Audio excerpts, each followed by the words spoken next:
waiting because he's being kind of chill about it, but I know it. Like when they was into it, like I feel like it's not often that Charlemagne, like you can't. It's gonna sound wrong, but you can't penetrate Charlemagne. Like he has a pretty good, strong front. Definitely a lot of black women doing their graceful skating to wonderful music and just being black and beautiful. Yeah. Shout out to women during Women's Month. Amen. Shout out to women during Women's Month. You know what I'm saying? I didn't even know we recording. Hey, that's just the way we rock. You feel me? Shout out to black women all the time. You know what I'm saying? It's never a bad time to shout out black women. So you know what? Shout out black women again. Nigga, shout out my mama, nigga. Nigga, shout out your mama, nigga. Shout out to my mama. You know what I'm saying? That's your mama. Shout out your mama, nigga. You know what I'm saying? If I have a daughter one of these days, shout out my daughter, nigga. You know what I'm saying? Shout out to my future daughter. You know what I'm saying? If I have a son, shout out to my son's future wife. Exactly. Hopefully, because you don't know some of these days. Shit crazy. You know what I'm saying? I love you, son, regardless, as long as you ain't hurting nobody.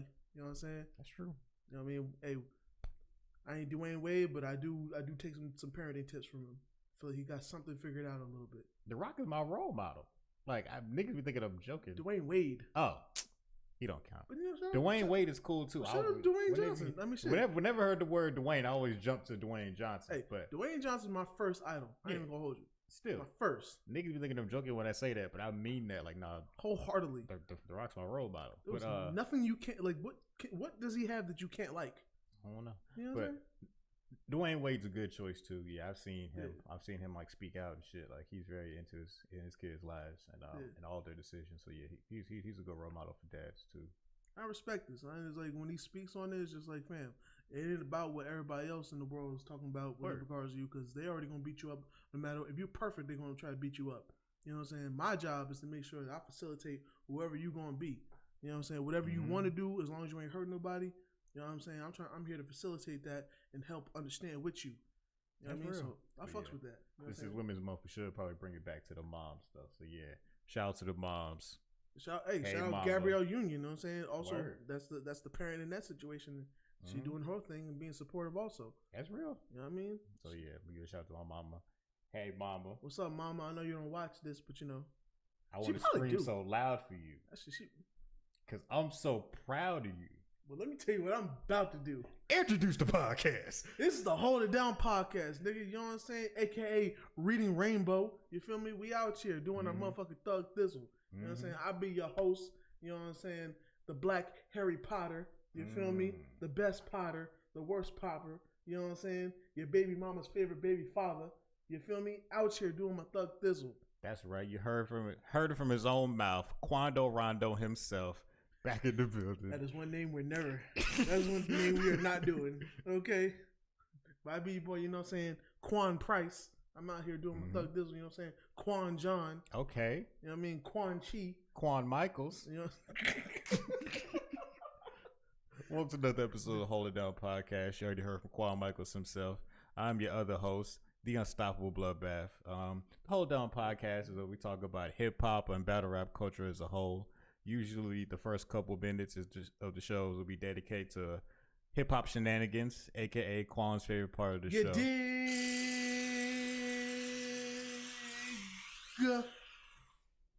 Then, after that, we move on to our battle review and then our artist of the week and closing remarks. And then after that, that's where we usually put our fan questions, but y'all niggas don't be having no questions. Yeah. So we just end the show. Yo, question us, son. You know what I'm saying? Question our authenticity. I know we real niggas, but you know what I'm saying? You know how the real niggas stay real and get realer? Make shit real for us, son. Ask us some questions, son. Ask us something invasive, man. Exactly. You know what I'm saying? Ask me my social security number. I ain't gonna tell you, but I'll appreciate you trying my life like that. You feel me? Straight up. Bow. Talk about my small hands. Do something, nigga. You know what I'm saying? Talk about my ugly ass beard. Ask me something. You feel me? Okay, so maybe we shouldn't have questions. We'll just go slide on with the showdown. We'll just talk to Public Enemy B, have him ask us some questions. Shout out to Public Enemy B. I rock with you. Yeah, shout out to Public Enemy B. Easily one of the most interactive fans on all of the things that I'm on. Besides this show that you know me for, I'm also the producer for Dead End Gaming over on twitch.tv/Dead End Games ATL. And then Yeah, I think that's right. I be forgetting. We've changed it before. So if it's not that, it's something similar that just search Dead End Gaming everywhere, and then you'll find the IG, the Twitter, the YouTube. Shout out to the label, Dead End Hip Hop. Dead End Hip Hop. You know what I'm saying?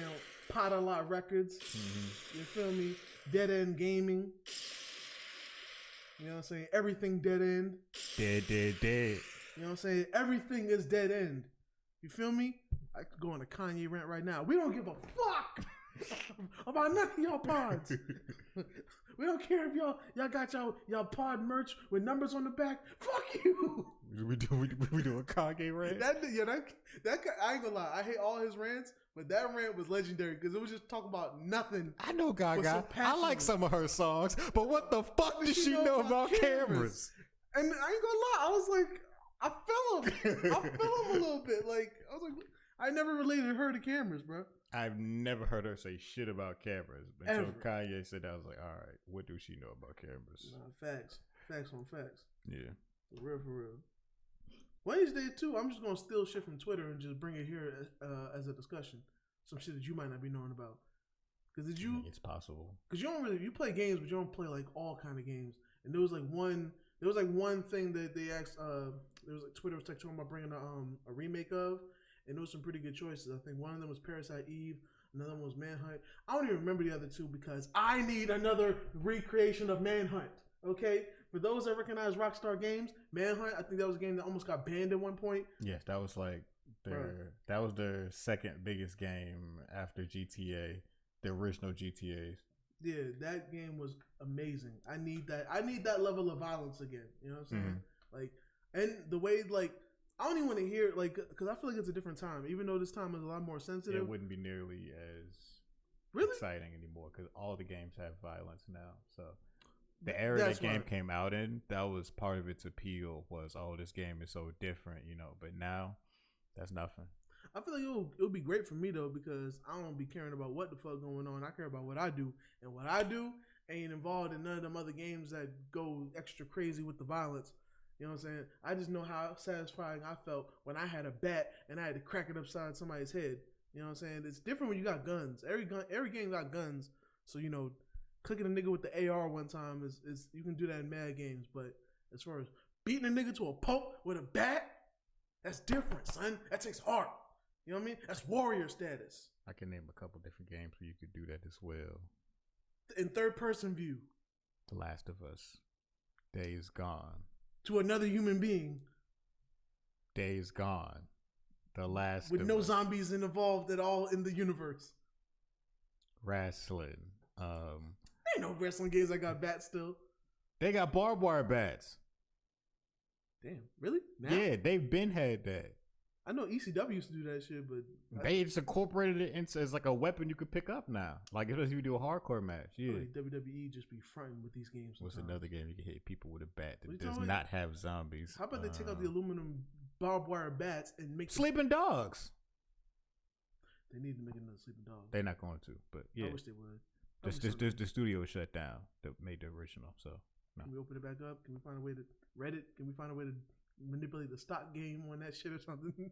That's not how this works. That's not how any of this works. That would be awesome. That'd be an awesome game.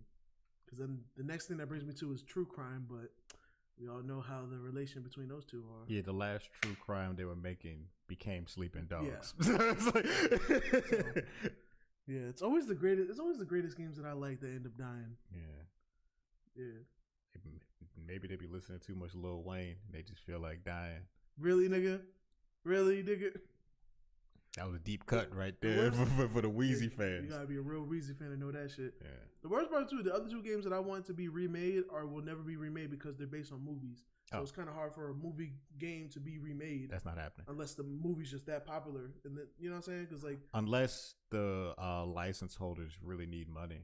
The most recent example of something like that is Scott Pilgrim just got re-released.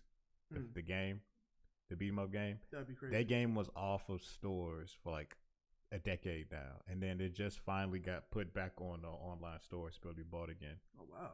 Yeah, so the movie was awesome. The game was really awesome. popular. Like it was a fire ass game.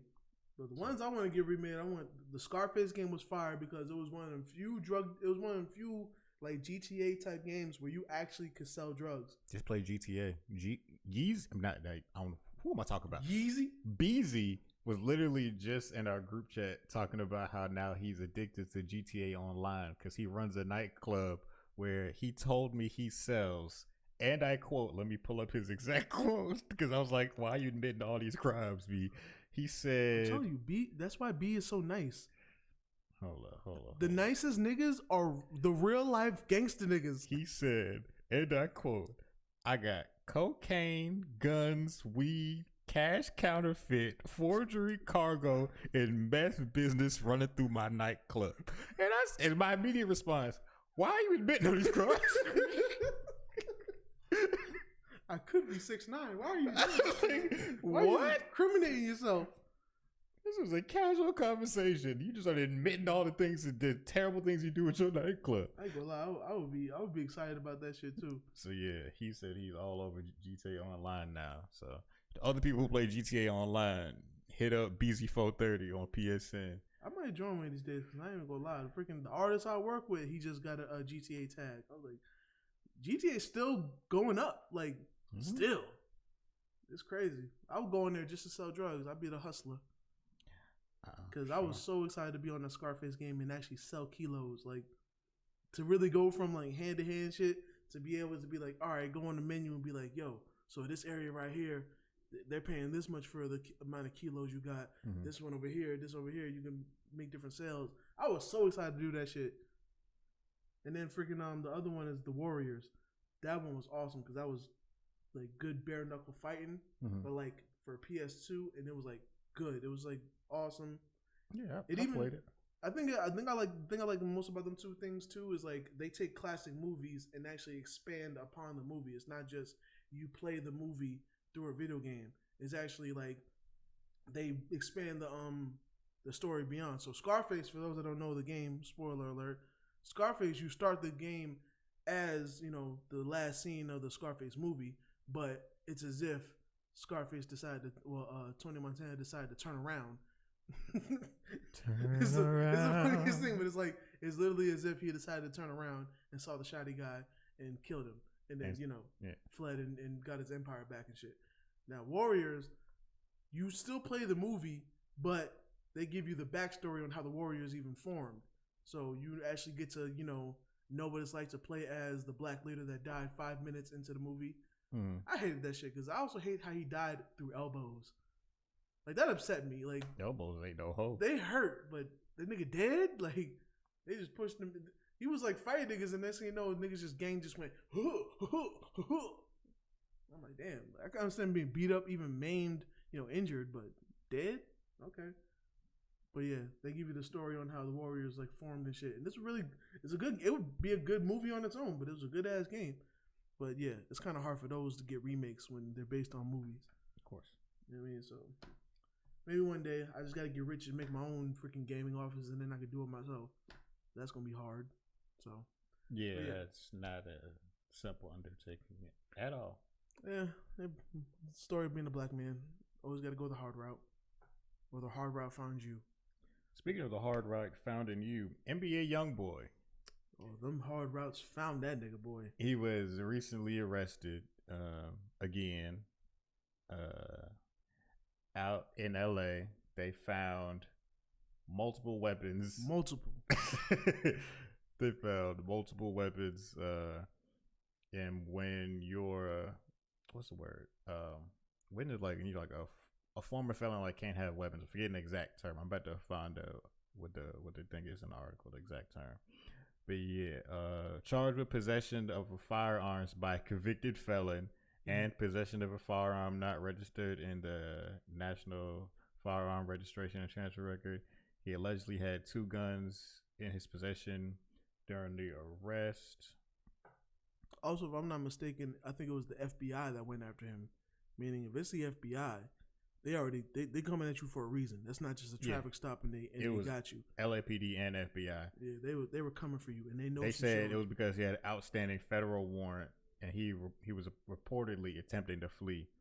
A perimeter was later put in place to capture Youngboy, who was located with the help of a K9.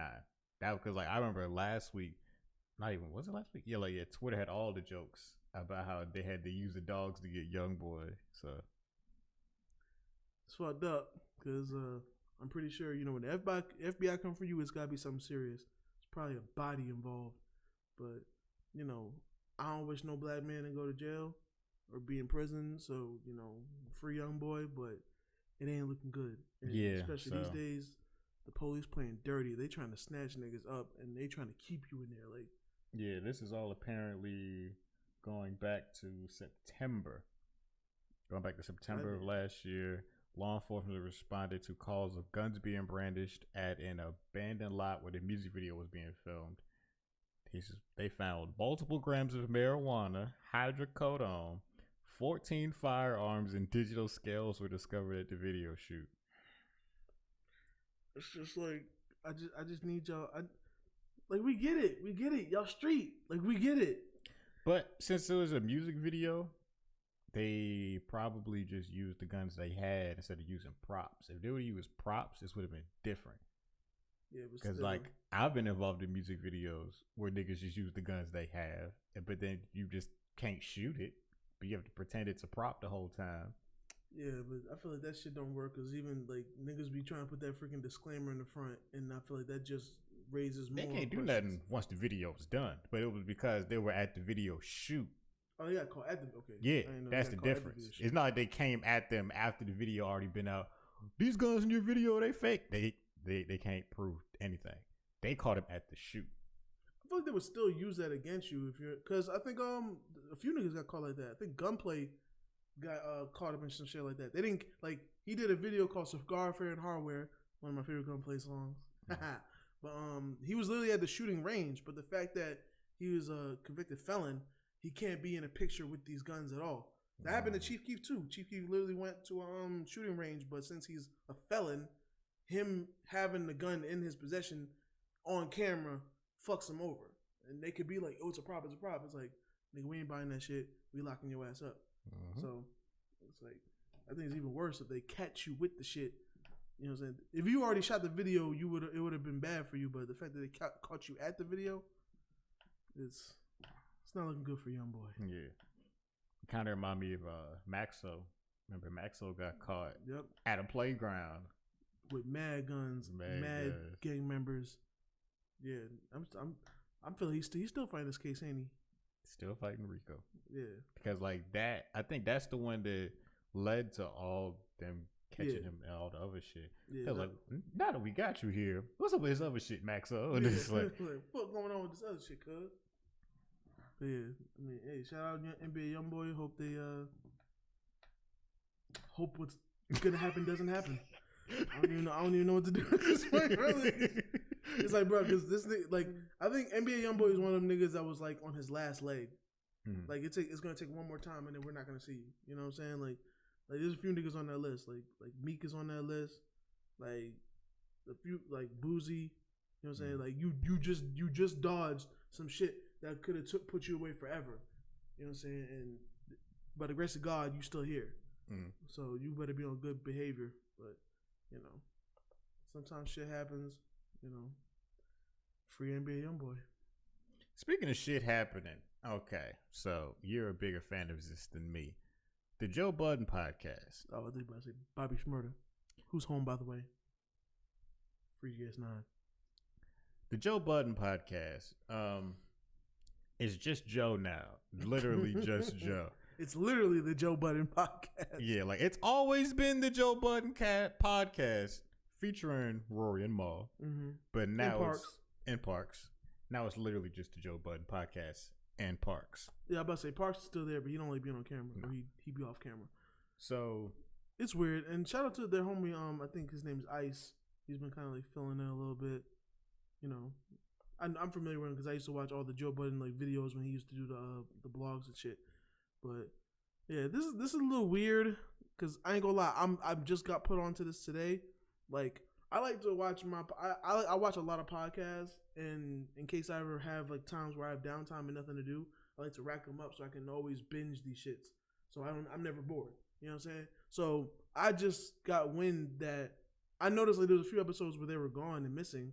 But sometimes that shit happens because Yeah, they also talked on the podcast of being about they used to do once a week, and then going to Spotify they changed it to twice a week. Mm-hmm. And even though it is getting paid to just talking to mic with your homies, still mental health.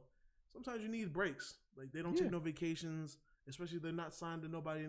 They're not signed to Spotify, so they should be able to do what they want to do, right?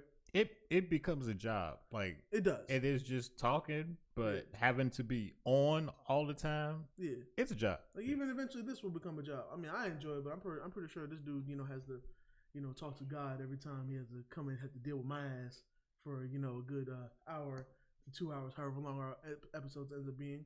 And this isn't the only hour and some change talking after doing the week. Because I record Dead and Gaming as well. So. Yeah, I'm saying, he is one of the better higher members of Pot a Lot Records. You know what I'm saying? Shout out to Pot a Lot Records. Shout out to Dead End. You feel me? Yeah, and the way fans seem to enjoy that Viewers Choice stream from the other week, niggas finna start streaming now too. So then it's just like you on camera again, still having to be on. Just no scary games. Fuck no, that shit dead. That was one time bang. That's it. Dead and gone. That was a one night stand. Never gonna see you again. I was asking niggas in the Discord earlier today. I was just like, yo, what y'all want to see me play? I was not in the Hold It Down Discord, the Dead and Gamer Discord. Mm-hmm. They said, Outlast 1. You played Outlast 2? Stop fucking with me. So then, seriously, you got me fucked up. Yeah. All right. So then after that, they was just like, oh no, just playing, and then we just talk. You know what I'm saying? The stuff I usually play, play Apex or UFC. So after this episode, me and Quan are planning to go play UFC. I'm gonna beat his ass. Yeah, depending on how it goes, mercilessly. I'm gonna either put it up on the Hold It Down YouTube, or I'll probably post clips of it on our socials and everything, or Patreon, because it's gonna be too bloody. They're going to show the cease and desist because it's going to get brutal in this bitch. Raw. Sure. Yeah. But going forward, if you ever did want to keep up with anything I got popping on Twitch, you can find me twitch.tv/notbloodbath. Twitch.tv/NOTBLDBTH. Because niggas don't like vowels. Exactly. Except for the O and not. Yeah. You gotta put one up in there, you know what I'm saying? Exactly, because if not, it'd be like, what the fuck does this say? Is this an acronym? Like, it's niggas fuck with O's. Yeah. Niggas fuck with O's because them checks be having the O's. Yeah. You know what I'm saying? You gotta get your weed by the O before you get caught by the feds. You know what I'm saying? And the FBI. I'm not a street nigga, but damn, bro, like I just be mad when niggas are like that nigga could just be out for like another 2 years and just do what he's doing. That nigga would be a legend. He's damn near a legend now. Oh, Youngboy gonna be getting money. He be regardless, because like I think he's like the most streamed artist on YouTube. Like his fans play his music nonstop anyway, bruh. And still debates about him because he doesn't get recognized by like the blogs and shit. But he's also a nigga that doesn't give a fuck authentically, and that's always some shit that fucks like our favorite artists up. Is they'll have all the fanfare, they'll be getting money, they'll get the accolades, they're good, but they give a fuck about some shit that really don't matter. You know what I'm saying? Like, I mean, it's the Grammys, but like Grammys or awards or BET awards or like Soul Train, be like, yeah, that shit is cool, but it's like, nigga, all Youngboy wants is his fucking money. That's all he wants. That's all he wants. Granted, sometimes I feel like he be too tough. You know what I'm saying? He too aggressive for no fucking reason, but all he cares about is the money. It's because like and being gangster. I would say he a kid, but he really not a kid no more. So he's 21 years old. Yeah, like at first it was different. Like, all right, he a kid, you know what I'm saying? He got to grow out of that. But it seems like the niggas around him wasn't guiding him to grow out of that. So now that's just him. He just think that shit cool now. I remember I saw a video. No OGs. I feel like his OGs. I don't know what the fuck wrong with them. I saw a video of him. He was in a car with some young niggas. And I remember he was like fighting. He's like, fighting somebody don't make you no man. You got to kill a nigga. That's what's gonna make you a fucking man. I was like, what? I was like, I disagree, my nigga. Because you know what? Like, pussies can pull the trigger, my nigga. Pussies can pull the trigger. It takes some heart for you to get punched in your face and still have fight to keep on going. You know what I'm saying? There's a reason why a nigga could lose a fight, but if he keeps on getting up, niggas will be like, he beat your ass, but hey, you kept getting up. Niggas got heart, respect your heart. Yeah, niggas will respect your heart. You know what I'm saying? That's why niggas like, I think Pusha T even said that shit. He was like, yo, it's like, yo, if you went to the mall with me, like, if you don't fight, you can't roll with me. You know what I'm saying? You can get your ass beat, but if you are willing to fight, I'll rock with you. Mm-hmm. You know what I'm saying? Cause we know mad pussies pull triggers, bro. That's why niggas snitch all the time. You know what I'm saying? But it's different when a nigga got a heart to squab one time, win, lose, or draw. Mm-hmm. You ain't gonna win them all. Nah, nobody wins them all. And most of the niggas that really are nice with their hands, they took a hell of a lot of losses. Shit, Kevin Gates will tell you, but like, nigga, I'm nice with the hands, but I've definitely lost a lot more than I've won. You know what I'm saying? I took a lot of losses to get some wins. It's part of the game. It's part of the motherfucking game, nigga.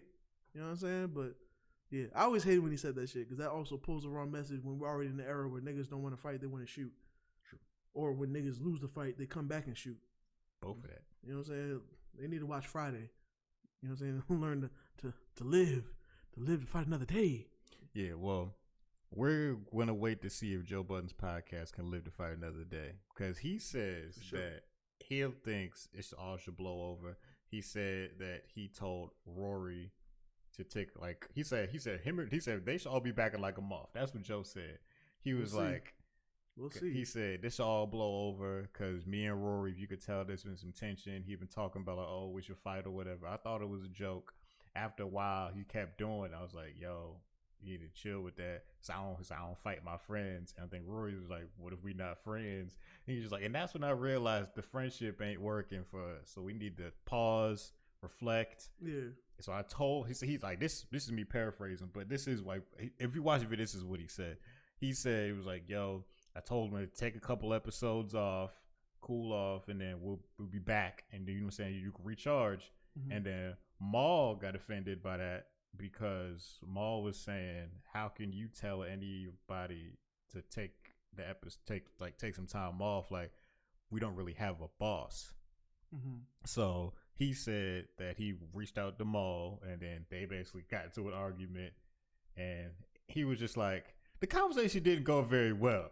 Like, it was like, basically, it's like saying it was argument, and then Parks was even like, yeah, it didn't go well. Like, and that's the part that worries me because Maul is cool. Mm-hmm. And when I say Maul is cool, Maul's like that nigga that's like tries to be cool, or he just tries to act cool, or when the girls come around, he acts cool. Maul's one of them niggas that's actually cool. Mm-hmm. Like, cool is just him. And when he's put in positions where most times like niggas cool get exposed, he just gets cooler. Yeah. You know what I'm saying? He's from a different era. You know what I'm saying? He's been around different guys. You know what I'm saying? If you don't know, do your research on him. But he's one of them actually authentically cool niggas. So for him to have an argument with Joe Budden, which Joe is Joe, and Joe's crazy, and Joe knows he's crazy, but his friends also know he's crazy. Now, while knowing your friends are crazy, you can still get into it with them because that's a lot to handle. Like, I've watched Joe Budden for years. If I ever knew him on a personal level, I feel like he would be a lot to handle at a certain time. Good-hearted guy, great guy, but like he can be a lot to handle. Mm-hmm. So for Maul to know him as much as he knows him, and I'm sure they've gotten into it like behind the scenes because they even said it, but like for them to like be like in the public with it now, like openly, like Maul not being there, that's what worries me. Rory is more, I want to say emotional, but you can tell Rory and Joe Budden's thing, they're you know, they have a kind of friendship where they may get a little aggressive towards one another. Maul's always been there and been cool. Even at times where Joe is aggressive and being Joe, Maul's still always just like cool, calm, and collected, always, every time. So that's what really worries me. You know what I'm saying? So I really hope that Joe ain't just blowing smoke and that they do come back with a vengeance because that is definitely my favorite podcast. I was this close to joining the Patreon, my nigga, like this close. So if the Patreon, like I ain't gonna join the Patreon if Maul and Rory ain't there because I love Joe. I've been a Joe fan for years, you know, since the first album, since Pump It Up, literally. I've been a Joe fan. I know all the mixtapes, the independent albums, you know what I'm saying, the rumors and everything. I've been a Joe fan throughout all that shit. But I'll tell you with the podcast, when it really hit a stride is when Maul joined, and Rory, Maul, and Parks, like they all have a good chemistry. So if that shit changes, it's gonna hurt, and it's already been bad because the one podcast they have, their first woman podcast for the JBN network,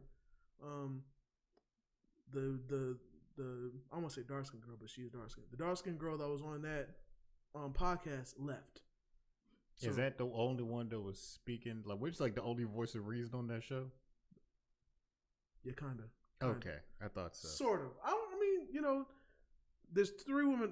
There was 3 women on there. There was Bridget Kelly, who's a singer, used to be signed to Rock Nation. Mandy B, who's, you know, she has a Horrible Decisions podcast. She has a bunch of podcasts. She be working. And then there's Olivia Dope, who's a DJ.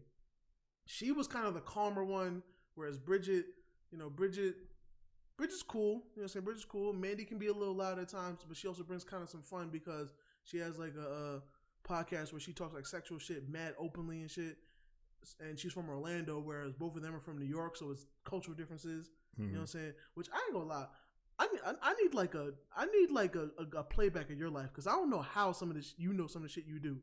Because like with Mandy, I think she's my age, but there's some shit she just don't know because certain shit was popping in New York and it wasn't popping in Florida. My bad. I didn't think it reached you. I was right hoping. No, I felt it. For the audio listeners, when Quan said popping. So we have pop filters on our mics, but he don't have one for his mouth. Not spit filters. So when he said popping, he has so much pressure on that P that a speck of spit flew across a whole table. I thought it like might have landed on the table over there. Nah, nigga. I didn't think it landed. Nah, nigga. Nah. That's flew across the whole table. That's my bad. My bad. Smack in the face. My bad to the hold it down community out there. Pow right in the kisser. Pow right in the kisser. I'm gonna watch my P's. Yeah. Be on my P's and Q's. Anyway, so Mandy, who's also on the Horrible Decisions podcast. Yeah, she can be a little like, you know, she can be a little different than the other two. But Olivia was always like the cool one. She was damn near the mall of that podcast. Like, she was cool. They would always have their, you know, talks and stuff like that. And they always had like a three different sides to a common, you know, moral code and shit. Mm-hmm. So it was just when they were getting a good chemistry, and then all of a sudden, you know, episode you see that Olivia ain't there no more, and I was like, huh, okay, that's a little strange. So I just hope things are good at the JBN network, because I'm not even gonna lie, I watch them for like game on how to handle our podcast, amongst others. You know, shout out to $1 Million Worth of Game and all the other podcasts popping. You know what I'm saying? But that's definitely one of the people that got me into podcasts as a whole, and it would really hurt to see, you know, that crumble. You know what I'm saying? Especially when they're not trying to just be a podcast that is monetized. Like Joe Budden's trying to do like some different shit, like some, you know, he's trying to go a different route. Everybody else, you know, you get popping and then you get signed to somebody. You might get a good deal, you might get an ass deal. You know what I'm saying? But he's trying to be like, nah, we are the podcast. We become the network. I sign the podcast. Like, he can do some other shit. So he's trying to set up his own individual 360 deals. He's not trying to get 360. I wouldn't say 360 because he's looked out for some niggas. Like so he's the 720. Everybody else is the 360. Don't call him the 720. You ain't gonna call him the 720. Okay, we're not gonna call him the 720. All right. I would just say, like, for him to be starting brand new podcasts don't get paid. Them brand new podcasts, I think he said they got paid on like the 3rd episode, and they get pretty nice checks. You know what I'm saying? Especially Mandy. Mandy got 6 other podcasts she does. Yeah. So she wouldn't be there if she wasn't getting a check for these podcasts. You know what I'm saying? So, you know, I was waiting to see where it could go. It was almost like Tory Lanez before he decided to shoot Megan, allegedly. You know, I was like, oh, okay, here's somebody that has leverage and ability to do some shit that we probably never seen before. I'm excited to see what happens. We're not gonna talk about this, but it's crazy. It's right before the scenario. He just dropped some shit, and it was a banger. Remember that? I ain't been broke in a minute. That shit was popping. I fuck with that song. That song was. Don't act like that. And song he was in popping. his bag, because you don't watch videos, but he was in the video. I've actually seen he that was video. in his bag on that shit, and I was just like, that video is just everything you like about Tory. Like, he's a fun dude. He gets fly, and he makes good music. And then Soon as that song was about to go through the roof, because it was taking off, like the streets was fucking with it. I think after that, it was finished like getting mainstream appeal for real. Boom. This shit happens. And then that's why I ain't gonna lie, for a second I almost didn't believe it, because we've seen this happen many times when black folks get in the position to do some shit, and they're not like in the confines or under some other niggas, and they can actually like move on their own, and they have the ability and the talent to take some shit to another level that we never seen. Some shit always happens. Yeah, so I'm gonna say for the people at home who may not know exactly what you're talking about, previously, like right before the Megan shit, but the reason Quan's so excited is because Tory was out of his deal. He was out of his deal. Like, so he was basically a free agent. So he was finna make waves, get all his own money, and be able to make whatever kind of music he wanted. Yeah, and I think he wasn't looking to sign another deal. He was looking to be independent, and he's also like one of the people. He's very talented. He has his own team. He's doing his own thing. He's literally was like, yo, I was under a label and I was still doing everything. So why would I sign again? He's got money, you know. So he's been successful. So, and I always wondered. I was like, why don't artists do that more often? Like when they get out of their deals, they complain about being signed and then just go sign another deal. I don't even want to say the name that's in my head that literally applies to that. Where there's plenty of other artists that apply to it, but like, so I was excited to see what Tory Lanez was gonna do, because he got the talent, he got the network, he produces. You know what I'm saying? Around already having his own production team that he works with on everything. He had a successful mixtape series. You know what I'm saying? Good albums. He can make a hit. He's on everything. Like it was a rat. And like I said, he was a fun dude that gets fly. He had quarantine radio. It was just going up for this nigga. Everything was in line. And then next thing you know, you want to shoot a chick twice your size. Like allegedly. I'm waiting on the verdict. I'm still waiting on the verdict. You know what I'm saying? But so I didn't even believe it at first. But I mean, we already had an episode about it like a year ago, so it's just like we ain't got to keep going over it. But I know what you mean. But I just hate when like niggas get in position to make some ill change, because we always complain about we don't own nothing, or when we do get some shit, we sell it. You know what I'm saying? Not taking shots at nobody, but that is it. We put our persona with it. We are the cool. Then we make shit cool, and then we sell it. And then we wonder why we don't own nothing. You know what I'm saying? We don't want to play the long game. We want to get the money now. You know what I mean? And it's like some shit always seems to happen when somebody can take it to a whole nother level. You know what I'm saying? I think when Bill Cosby wanted to buy, what was it, NBC? The rape case came up. Now, whether he was guilty, I'm sure he was guilty. He was guilty of a lot of that shit, because it was too much for him to be innocent of everything. But it just does feel like nobody cared about that shit until he wanted to buy NBC. You know what I'm saying? That's kind of happening with, I know you don't really follow sports, but Deshaun Watson, he wants to leave the Texans. Mm-hmm. And now that he wants to leave the team that he was like a star on. That's a Houston team, right? Yes, Houston Texans. Never heard about this shit, yeah. He, all these women are coming forward with stories about him. I was just talking to Beezy about this. Because Beezy was like, damn, they trying to get this nigga. And I'm like, B, you can't really say they're trying to get him. He put himself in this position. He was just like, yeah, that's true. Because like, it's like, I think it's like 20 women. So nigga, you're guilty. It's always mad. You're guilty. Always a lot of them. Like, you're guilty. But what me and him we agreed on is it probably was the organization knew and was keeping it under wraps. Yeah. It's not like these women just came forward. They probably came forward a while ago. Yeah. But the organization was keeping it quiet. But now they like maybe paying them off or something. Bitch, you want to leave? Yeah, well, now everybody gonna know. Yeah. now we can't make money off of you, so nigga, you know what I'm saying? So that'd be the fuck shit. Bottom line, Deshaun Watson was wrong. Yeah. But the organization was in cahoots with the foolishness. Yeah. So, yeah, I don't want to get the message spread just because we want black excellence. Yeah. Stop all the inappropriate shit. Yeah. Like, stop all the rape. Stop the freaking sexual harassment. Just stop it. Stop it. Like, stop. I don't understand that shit, especially when you got money, because there's so many women that'll suck your dick for free and like suck your like. It must be a power thing, because I guess once you feel like you can fuck any woman, a man wants nothing more than what he can't have. It's always a power thing. And then the fact that, you know, you niggas realize that you guys know in the inside that you're only getting this amount of pussy because you got money. Because before you had money, it wasn't like that for you. You know what I'm saying? Then the weirdo comes out. You know what I mean? Right. But Yeah. I just hate that every time we can take shit to the next level, something like this comes out. So do you think that Joe Budden will be able to take his network to the next level without Rory Mal? No. And I feel like if he still can, it's just gonna take some rebuilding. Because I'll tell you what, there was a girl that was on the network a long time ago before Mal got on there. It was I forgot her name, but she used to work at HID 97, and she was pretty decent in that slot too. But her and him used to get into it just because they're so different.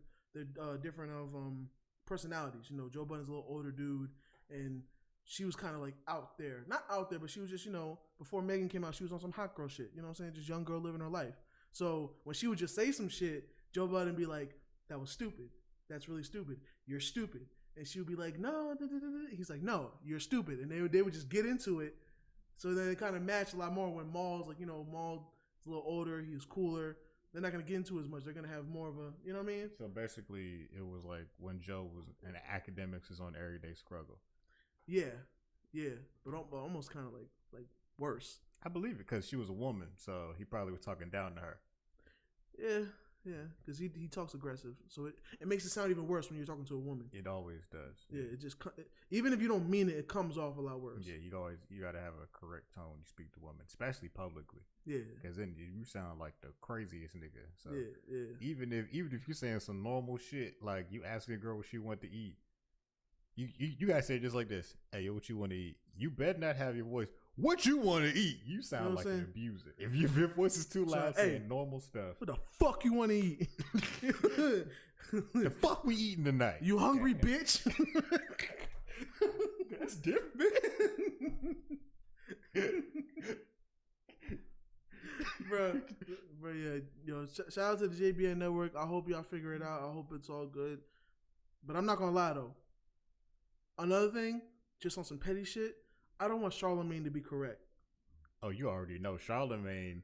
He gonna talk on Breakfast Club. Oh, he gonna go on Brilliant Idiots about it. This nigga gonna go back to MTV and bring up God Code so he can talk about it with Duval. I feel like he's waiting because he's being kind of chill about it. But I know it. Like when they was into it, like I feel like it's not often that Charlamagne, like you can't.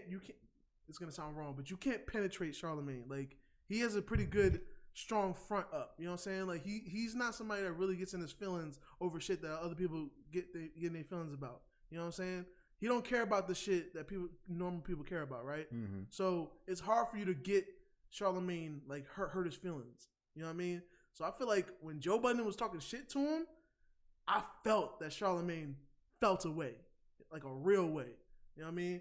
And they actually worked together. Like they did year-end wrap-ups together all the time. Yeah. So, like, I saw the separation. So if this shit fails, I'm not saying that Charlamagne's waiting for a nigga downfall, but at the same time, when this shit was still new, he was like, I only give it 6 months because I know Joe Budden. Joe Budden is great, but the problem is he always self-sabotage because he's crazy. So he's gonna get into it with people. And I feel like that's the reason why Olivia Dope left her podcast, and that might be a reason why, Rory and Mal might leave. And I hope not, because they're really at a point where they can make a lot of money, even though they're gonna be all right. Both of them do their thing. They don't need this. You know what I'm saying? They'll get their own money. They'll be okay. But it was very entertaining, and if it does end, it was great while it lasted. You know what I'm saying? But I hope the best for all parties involved, because I fuck with all four of them. So, if the show does end, then we immediately need to get that sound effect he has, the gun sound effect, because nobody else really does it. That's like a Joe Budden thing now. But once that show's gone, somebody has to pick up that mantle. For sure. I mean, hey, you know what I'm saying? If the Joe Budden podcast don't work no more, but he still want to sign niggas, I mean, holla at your boy. You know what I'm saying? I got my lawyers ready. You know what I'm saying? We can talk some stuff. You feel me? Holla at your boy. Since apparently niggas in your comments want to talk down on all your women's podcasts when you want to, a black man want to empower some women. But those are also YouTube comments, is the dweebs and shit. Yeah, them the niggas won't be outside. They ain't outside. You know what I'm saying? Because if you outside, we love our black women. You know what I'm saying? Shout out to Black Women's Month. You know what I'm saying? As a matter of fact, fuck that. Every month is Black Women's Month, nigga. Because Black women run the world, nigga. You know what I'm saying? Black is king, and I love my queens, nigga. You know what I'm saying? I will smack the shit out of one of y'all niggas if we're talking crap about my Black queens. You know what I mean? Word up. Gotcha. So, this weekend is Double Impact, which is a Smack event. I think we did our predictions, but we're gonna do them one more time because by the time this episode comes out, this comes out on the same day as the event. So if you happen to listen to this day of, which I don't know if many of y'all do, but I hope you do, you could tune in later that evening to watch the event. So Double Impact is the all tag team card. You dig? So we got Clips and Dudley Boys versus the Hardy Boys. We got D-Generation X. Clips in Your Honor. The Rock and Mankind. They're called the Rock and Sock Connection. Okay. I couldn't think of the name because I couldn't think of it. If we're gonna do wrestling, we're gonna do it right. Okay. Clips in Your Honor versus DNA and Don Marino. Okay. Arsenal and Kid Chaos versus B-Dot and Real Sick. K-Shine and Lou Castro versus Av and Fonz. Tay-Rock and Easy to Block Captain versus Geechee Gotti and Swamp. Okay. Tay-Rock and Easy been dropping like a lot of like promo, like of them like sparring and working on their shit. Like apparently they trying to make it seem like they finna be a crazy team. Shaq even said he looking forward to that because like I know he kind of denounced Tay-Rock. I'm about to say, but he was just like, yo, these niggas looking like they might be a crazy team. But you know, he had to like the team because Easy's on it. And Easy's from Philly, Shaq's from Philly. He gonna ride for any nigga from Philly except Cassidy. Yeah. So. He only rides with niggas that got beards, I've noticed. Yeah. Murder Mook and Calico versus T-Top and New Jersey Twerk. Okay. That sounds like a main event right there. Yeah, it's the main event. Murder Mook is it. You know it's the main event. Yeah, he ain't gonna do nothing else but a main event. I'm so surprised he did that one-off video thing. Like, I was like, Murder Mook? Yeah. That was back early quarantine though. He was bored. Yeah. He was bored. He was bored. He was like, we in quarantine. Niggas ain't even talking about me no more. I gotta do something. But if you want to know what niggas are talking about, that face-off between Cassidy and Hitman. Oh Lord. See, my thing is, let's just start with Hitman Holla. We're gonna start on the sane side of things, or the more side. Okay, we're just gonna start on the taller side. All right, Hitman Holla. I'm gonna need niggas to stop being so aggressive. like, get some therapy, my nigga. Like you just upset. You have anger issues. Like if this is real, because this is also still very much WWF and WWE type shit. Where the Soldier Boy, you feel me? So, but it just feels like for one thing, I just don't know how you can see Cassidy at this point and know what his track record has been in the battle world and let him get you riled up in any capacity at all. I don't get it. Like literally everybody that battles him just laughs at this point because it's just like you can't take him serious. You know what I'm saying? So, but that's why I say this rap shit is WWE because I feel like they're trying to sell the fight. And, you know, we know what Cassidy's going to do, but we had to make it be so aggressive and such a blow up that, like, now the news outlets are getting involved. Like, I was talking to Shaq about it because Shaq was saying the same thing. Shaq also thinks that this is fake. To use wrestling terms, if something's fake, you call it a work. So Shaq, work. Yeah. So when something happens on TV, and you be like, "Oh, what was that? Was that real or was it fake?" Fake is called a work. If something's real, it's called a shoot. So in wrestling terms, this would be considered a work. Nigga, this was Rihanna featuring Drake, my nigga. Yeah. This was work. I got the joke. So especially after he was like, this is ASAP Ferg. Especially after he was like, yo, they're having a second face-off again with Lord Jamar. I said, what the hell you mean they having a second face-off? First, this face-off is 2 weeks before the event. The event is not till April 2nd. Yeah, like, but they had a face-off already. That was my first red flag. I said, what the fuck is going on? I remember I was going back and forth with Mike Seatout on Twitter about it. Because Mike was talking about how funny it was. Mike was like, you know what? I might actually have to watch this. This shit got me laughing. Like Mike said, this shit was hilarious. And I was just like, Mike, don't you fall for this. No, Mike was just like, nah, this shit's entertaining as hell, basically. Because Mike gonna be upset when he see it. He's gonna be upset. He's gonna be like, I can't. Mike's gonna have a special attitude for this one. He's like, I can't believe I wasted my time. I want my time back. So yeah, and then Mike was just like, oh no, bro, I was dying. Did you see it? I'm like, yeah, Mike, I had to watch it for holding down purposes. He's like, oh yeah. And then I've seen a couple of other people like, yo, I'm looking forward to this now. I just need to see. What do you need to see? They selling a dream, bro. We've seen Cassidy rap at these events. But that's the only thing that's different about this one. Is this one, they've got the outside blogs coming in. So this one is like, the battle world already knows Cassidy. Like, he's already proved, like, at two events, he'll get booed. I didn't want to say prove himself, but he's proven what is going to happen 2 times already. And in the battle world, nigga, in the battle world, that's like that's overproduction. You know what I'm saying? Like, you get 1.5 times to screw up and your life is done. So at this point, it's just a money grab. But I guess, like, niggas got to still do business. So, like, now they going outside blogs to like get extra attention, because Hitman Holla is not just in the battle world. Like, Goods, all the respect, nobody was gonna really know him outside of the battle world. Mm-hmm. Or Arsenal, name is only in the battle world really. Mm-hmm. Hitman Holla wilding out, so there's gonna be other fans that are like, oh yeah, we love Hitman Holla and we know he used to battle rap. Oh, he's got a battle. Okay, we might, you know what I'm saying. And I remember Cassidy. I'm a Hustler was a good song. You know what I'm saying? I might watch that shit. Oh snap! They had a face-off. They arguing. Oh snap! Hitman Holla grabbed the bag. Oh, what was he gonna do with the bag? In a room full of cameras and a whole bunch of people. Oh, was he gonna throw it all away? So yeah. Was he gonna work his whole life to shoot a nigga that was just talking shit in front of a camera and Lord Jamar and Smith? No, not Smack. ARP. RBE. ARP. So.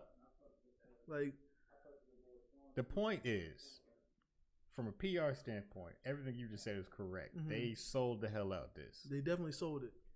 But from a real nigga standpoint, why the fuck you arguing with Cassidy? Why? Like, why are you arguing with Cassidy? Like the nigga has shown us on multiple occasions that he's delusional. And Goods laid it out for you niggas. Pause. Like the first time. All the way, he's like, yo, that nigga's crazy. that nigga's crazy, bro. I just saw him do another interview with Uncle Ra, like, I think it was like right before this dropped.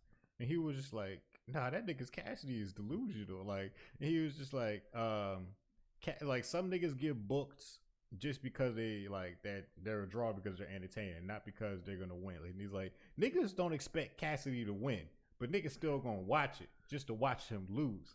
And you know what's bad? This might be the first time niggas being open with it, because it'll be an underlying thing that'll be like, okay, we'll just, you know what? This person has enough of a name that this person we know is good is going to show up and do some shit. Mm-hmm. Maybe this person might show up, but even if they don't show up, we'll be okay with watching them lose. This one, nobody expects Cassidy to win.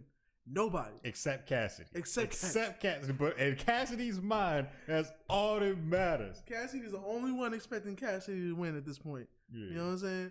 And you know what? I'm gonna reserve. I'm gonna keep the C in his name until the battle. I'm gonna keep it, because maybe I'm getting just, there's like 1% of a chance. Mm-hmm. Maybe he finally got it together, and he'll come with some shit. Because he's not a bad rapper. No. So that's why I'm holding to a little bit maybe, but we'll know like in the first 4 bars. I'll know if the game didn't change, or if it's still gonna be if it's still gonna be a shit show.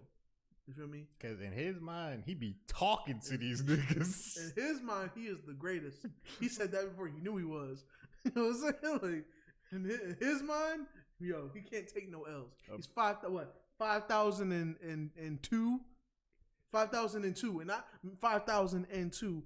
5,002 and 0. You feel me? Undefeated, this nigga. He said, I'm killing this nigga. Are you sure? Wild niggas is booing. I'm killing this nigga, bro.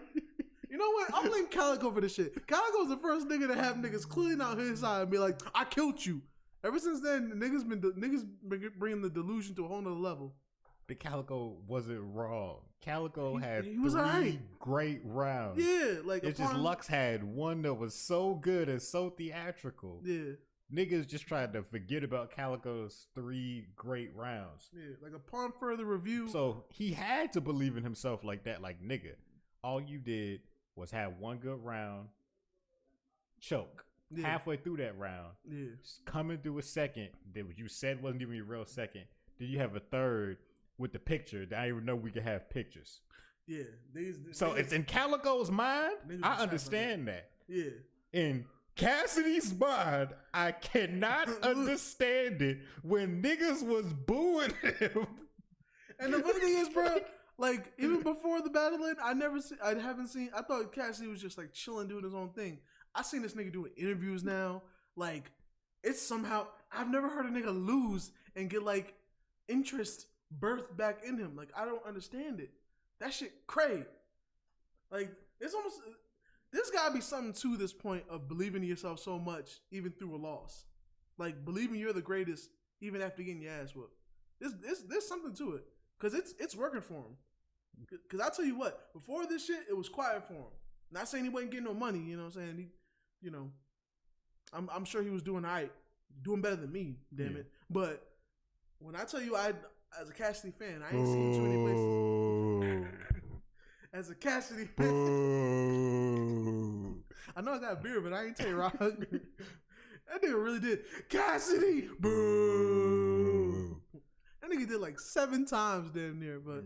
Nigga, well, he finna get booed again on April 2nd. Bro, it was quiet for him. And then all of a sudden, after all this stuff, like, I see him on different interviews, too. Like, interviews in the South, interviews in the North, That nigga he on a grand tour, like Dragon Ball right now. Bro, this nigga might be on Hot 97 eventually. Niggas, come on, Funk Flex might call him for a freestyle at this point. Shit crazy, man. Yeah, I am not looking forward to this event. Am I gonna watch it? Yeah, you know we're gonna have to watch. Yeah, it's gonna be awkward. And because it's not URL, it's pay-per-view, so we're gonna have to actually drop the money on this one. Damn. Yeah. They're gonna have to drop some bread on this. Yeah, and the card, the rest of the card, it's got your mans on it. Who? You know, the nigga whose name you can't keep out your motherfucking mouth on this show that I told you to stop talking about him. Who? Serious Jones. Oh. Serious Jones is battling Big K. I thought you were about to say Danny Myers. I was waiting to say Bar. I wasn't going to say it. I was waiting to say it. But they let him out of jail. That's not funny. Oh, that's not funny. Yo, I almost said free him. He's already free. I'm glad you home. I'm glad you. This really comes off fucked up. Nigga, if I was Serious Jones and I saw a nigga laughing at me in jail, I'd want to fight him. You know what? Serious Jones, if you swing on me, I'm not even mad at you. Yeah, for the people who don't know, go back and listen to the episode called "People Still Pimping." Nigga, there was a few episodes where I disrespected that man. I'm not gonna hold you. I'm not gonna hold you, bro. Like, I ain't no gangster, but I also know like niggas get beat up for talking cash shit. And so sometimes when I talk cash shit, I'm like, nigga 2-piece me, shit. If a nigga do me like Math did him, shit, I asked for it. If a nigga do you like 40 Glock did Charlamagne. Or if a nigga do like Game did 40 Glock. 40 Glock might be the third most disrespected nigga on this show. Man, we talking about 40 Glock at least once a month. Yeah, and we had to move on for somebody. You know what I'm saying? But you know, for Cassidy though, for sake, I'm gonna keep the senior name for now. You know what I'm saying? But yeah, I'm glad he's out. I'm glad he's doing his thing. You know, battling again, leaving the pimping alone. You know, not trying to be pimping Ken. You know what I mean? Or Sugar Free. You know what I'm saying? For those that know your California rap history. Definitely. You know what I'm saying? West Coast. Shout out. But yeah, I'm glad he's doing his thing. Mm-hmm. He's definitely a talented guy, you know what I'm saying, before he decided to, go down that road, that life. So yeah, that card is called Maxx Out. Pimpin' Easy? No, it's not what it's called. Yeah, it's also got Old Red versus Jag. It's got Ill Will versus. I should have looked at the picture again to know the card, but Ill Will versus A Ward, and then it's got Show Off versus somebody. I forget. I don't really care. It's all good, man. Hey, Serious Jones is free. That's all that matters. A man got his freedom. I mean, also got his freedom, Bobby Shmurda. You know what I'm saying? He's home, just in case you didn't know. You know what I mean? And Roddy Rebel. You know what I'm saying? Free the rest of the GS9 though. But yeah, I'm happy for him. I'm sure it's gonna be a good battle because he definitely wasn't no slouch. That's why it was really throwing me off that he was arrested for some other shit when he could just be actively battling like everybody else, unless the punch he took was too embarrassing. You know, niggas really do get in their feelings when they get swung on. Niggas can get all kinds of threats to the face and all kinds of aggression, but second a nigga swing, it's like niggas don't know how to handle it. You know what I'm saying? But you know, glad he back in the streets doing his thing, not pimping. So yeah. So yeah, I think that's going to do it for news this week. Anything else you wanted to add? Nothing I can think of off of the dome. All right, cool. So it's time to get into the battle review. Let's do it. This week's battle, again, all women, because it's Women's History Month. Like Quan said, Black Women's History Month. Shout out to our black women. I love all women, but I've emphasized the black women. You know what I'm saying? And for those that get offended, just because I'm emphasizing black doesn't diminish your star at all. But I can emphasize my black women. I mean, are you saying that to the specific other race women you think listen to our show? Because I'm confident that our show is listened to by all men. So, what about the men that identify as women? Then they're not men because they identify as a woman. So what if they identify as women and they're not black? Then that means we would have other than black women listen to us. But I originally said that our show was all men, so that wouldn't be a woman regardless.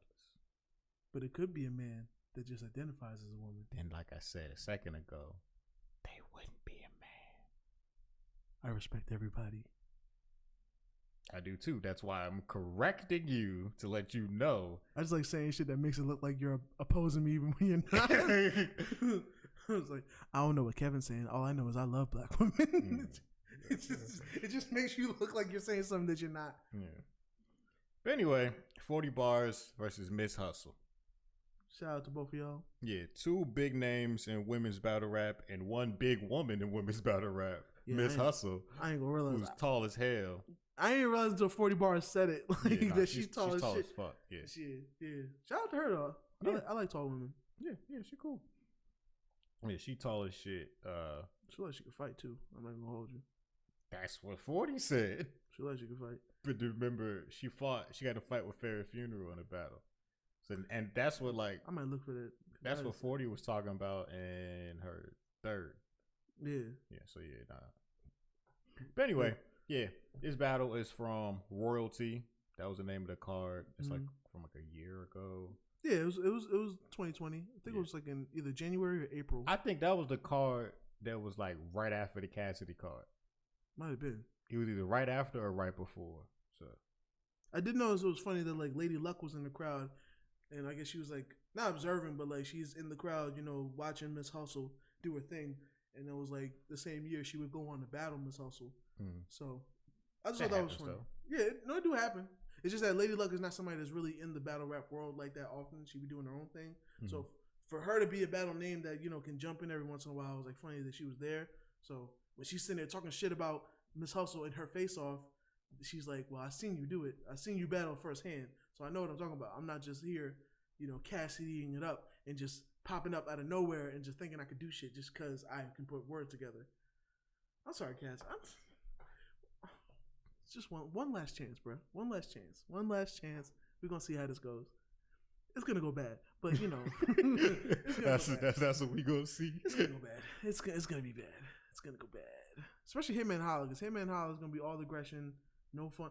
He on a comedy show. Ain't nothing going to be funny. And if it is funny, it's going to be funny because he's aggressive. Like, Hitman Holla he got so much aggression. I've never really been a fan of him like that. No way. This is going to be just mad aggression for no reason. Even when he battled Bill Collector, who's a jokester, it was all aggression then. Like, you know how many remixes we going to have to hear? Oh, my God. Respect to you, Hitman Holla. I'm a fan. I know you deserve your respect and whatnot, but I still hate your whatever the thing is. I don't know if it's your game breaker, your special power, whatever that shit. Yours was the worst. I hated yours. This remix, it was never good. It's literally the same as when somebody says something and you got the random nigga in the back. Bring it back. I never was a fan of the bring it back. Speaking of this battle, I hate the nigga that was on Miss Hustle's side saying bring it back. I hate those niggas, bro. Now maybe when you're in the building, it's hard of hearing, so it could be whatever. Because we're seeing it through the YouTube, so they're actually in the mics. The sound is probably better. It probably sounds different. So it is what it is. But just for all intents and purposes, when I hear bring it back, I hate that shit. Cause I heard it the first time. You know what I'm saying? But yeah, 40 bars and Miss Hustle. I almost said E Heart. You know what I'm saying? But we'll get back to later why I said that. But yeah, it was a good battle. I ain't gonna lie. I was thoroughly impressed. They was cooking. They was cooking. First of all, I want to announce that 40 bars actually got through all her rounds. Thank the Lord. Because apparently she's the old New Jersey twerk when it comes to choking. She be choking, bro. Like, what's crazy is I haven't watched that many 40 bars battles. Neither have I. The only one I've seen her choke it was the one with her and E Heart. Yeah, but I saw her battle other people and she didn't choke. But you're saying she was like, that's her thing? And niggas was mentioning it. Miss Hustle was definitely mentioning her choking like it was the thing. And shit, the way she choked bad when she was with E Heart, like it was bad. That's why she had to address it. She addressed it in her first round, like a salad, but still, like it's. It was bad too. In the second round, I saw her about to choke. Like I thought it. She did stumble a little bit, and she definitely didn't look confident. She didn't look confident in her bars because she was even saying good shit, but just getting past it. So I got nervous. Like she was about to lose it at any moment, and I was just like, oh no, she about to lose. I was nervous for the second round because the first one was like flawless victory on both sides. Like they was both cooking. It made me realize like, yo, if there was at one point where women may not have been as good as the men, like they definitely have stepped their shit up. Like I would say they're fire. Out of the women's battles we reviewed on this show, this was the most competitive. Definitely. By far. It was way more competitive than that Jazz battle last week. Yeah. Way more competitive. I feel like the crowd took the competitiveness out of it because they were just like it. The crowd was making it to the point they just wanted to go home. Like the battles just wanted to go home at that point. You know what I'm saying? Like, let me just get these rounds off that I wrote. Like I wrote this stuff and memorized it. Can I just say it so I can go home? Because y'all fucking it up. You know what I mean? But this one, like it was definitely like it was a good showing, good haymakers. You know what I'm saying? Good bars and whatnot. Like shit was sticking. It was almost like as close to in every fucking bar that I've gotten from a women's battle. Granted, I haven't seen too many women's battles, but it was fire. Like both sides was cooking. You know what I'm saying? I was thoroughly impressed and happy. I was glad that we chose this battle. Yeah. You know what I'm saying? Like Miss Hustle was coming with it, doing her thing, confident, kicking that shit, and good shit too. Then 40 bars coming back, kicking shit, letting niggas know like, nah, this ain't that. This ain't gonna be one of them bad times. I'm back. Yeah, cause all right, so we're gonna go round by round. Let's do it. Hustle went first. I said her first round overall was solid. It was a solid first round. As a rock. But it showed that the crowd wasn't really with her like that. Cause like she got booed like a little bit, and the niggas tried to act like her shit was corny like twice. Really? Yeah, but it wasn't strong boos. It was light boos. Just a little shot. Yeah. 40 goes out. The crowd was clearly with 40. It was like her ass. That doesn't matter because Miss Hustle's ass was out too. Yeah, but Miss Hustle had black on. Can't see the ass as much. She smacked it and jiggled it. What are you talking about? I ain't gonna lie. There was one point when like Miss Hustle like got right up on 40 and she was kind of like blocking the camera. I couldn't help but look. I was like, damn, she got an ass. Yeah. So I don't know what the fuck you talking about. Like maybe I ain't gonna say no more because it's gonna sound bad. But yeah, so 40 came out in the first round and addressed the battle with her and E Heart versus the Bardashians, where they didn't even finish the battle. Oh Lord. So it was bad. It was bad. We reviewed it. So. It was bad. Yeah, that was. They had a whole round. The whole third was devoted to 40. You called her a crackhead. You can't have a whole round calling somebody a homeless crackhead. Bruh, And the funniest shit, the illest shit that I liked was when Miss Hustle was like, let's do crackhead trivia. What's her favorite time of the year? Snow. What's her favorite movie? Blow. What's her favorite soda? Coke. Like, when she said it, I was saying it on the first go. I was like, yo, this is fire. Like, this is ill as shit, bro. Like, her freaking her addict like angle was fire. When she pulled out the freaking bag of Coke, threw it on the ground. She was like, I'm just trying to help her kick the habit. Like, I think that was in the second. Because in the second is when she talked about 40's kids. I was like, damn, we got the kids? Niggas got silent when they were talking about kids. I was like, ooh, kids is kind of off limits. Like, she had another prop. She brought out a copy of her lease to prove that she's not homeless. Like, I was like, Miss Hustle, who was calling you homeless? Apparently 40 called her homeless. Yeah. But how was 40 calling somebody homeless when the Bardashians hold a whole round about how 40 is homeless? Apparently, somebody in the comments let me know, or on social media. Ain't nobody got no homes? Is this a thing? Don't nobody live nowhere? On the women's side of battle rap where they just talk about each other being homeless? Because I know on the men's side, niggas talk about niggas not having money, niggas being broke and shit, or not being gangster. Yeah. Is that what happens on the women's side where they just talk about who's homeless and who's not? So who's homeless? Who's homeless? Who's not? You know what I'm saying? That shit was crazy. Who homeless? Who not? Who sleep outside of the stores?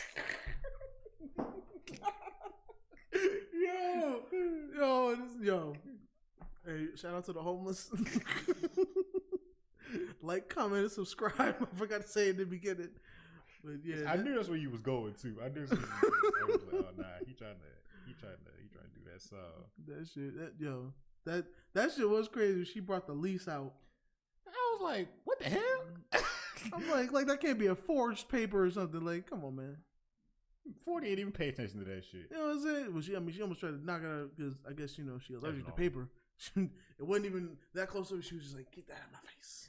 So yeah, then after that, 40 went at another great round. Talked about Hustle getting into a fight with Fair Funeral apparently in a battle, which I haven't seen, but I mean I can believe it. Talking about, oh bitch, you ain't got no hands, shit like that. And then she talked about Hustle, that's right round.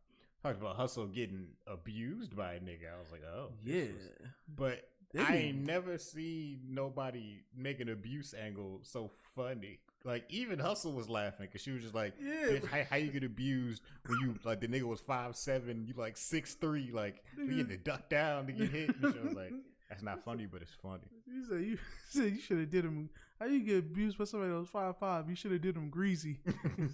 He said you tall as shit. You got hands big as Beasley. I was like, God damn.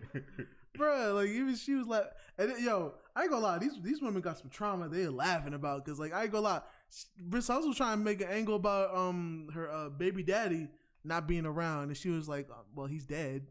But she was like saying it jokingly. It was like, I think she's talking about her actual dad. Her actual dad? I think she's talking about 40 Boy's actual dad, not her baby daddy. Oh, I thought it was the baby daddy, but she was like, yeah, why your dad wasn't around? Yeah, that was in the he third. Was dead. So yeah, she was like, wait, where was your dad at? Dead. Like, she went to her friends. She was like, dead, laughing. He's dead. Yeah, nah. So yeah, in the third, 40 Hustle had a whole like scheme about Pops and talk about how like apparently 40 Boyz had just met her dad or something. Before he was like, yeah, he's dead. And she was just so calm about it, like so calm and cool about 40 it. Was just like, somebody get her some therapy. And Hustle just kept rapping like 40 wasn't talking through her round. Hustle was just like, where your dad at? He's dead. Oh, was he such and such? He's dead. Like, all my friends are dead. Like, all my friends are dead. Push me to the edge. Like, that shit was crazy. So then after she did that, she brought out E Hart, who was 40's partner in that battle where they got murdered by the Bardashians. Barred up. And it basically became a handicap match. Because she was out there for a minute. 40 just was like, oh, y'all niggas, this is 2-on-2? Like, they basically jumped her. Yeah. Because they had tag teams, like tandem bars. And E-Hart was out there for a minute. I thought she was going to kick maybe a 4, an 8. Half of the, like, not even half, a good 2/3 of the round. was E Hart and Miss Hustle together, like trading bars. And I'm like, I know that was just promotion for them to be a team against somebody else, but damn. What I do respect though is that 40 just let her rap. 40 wasn't there for no drama. 40 didn't try to shut it down. 40 was just like, she was talking a little bit in the beginning though. She always do. I mean, she always gotta say something when the nigga who not your battle Literally, jump out. Like Miss Hustle was like, "Yo, let her rap." It was funny though because when E Hart was like, she was like, "She's mad, emotional." I feel like it wasn't even part of the bar, but just her saying it so confident. Look at her dead in the eyes. She's mad. She went to looked at Miss Hustle. She's mad, emotional. She pulled the whole goods. Like, yeah, that shit was funny as fuck. But yeah, they was cooking. It made me excited for a battle with them being a team because maybe they'll remember E Hart's partner will remember her bars. So yeah, that was. And then what's crazy is Miss Hustle had the nerve to rap again after E Hart. I was like, baby, that should have been the end of your round. Yeah, that was mad. We're not doing this. You should have did all your rapping before E Hart went up there. Yeah. Because it wasn't a lot, and then just freaking E Hart took over the whole shit. And I was like, hey, it is what it is. And then 40 just went out here and just had another good round. Like, do no shenanigans and antics. She just had another good round. Yeah. And she came with some good angles too. She was like, yo, so like your name is Miss Hustle, but you ain't got no merch, you ain't this, you don't sell bundles. What do you do? Yeah.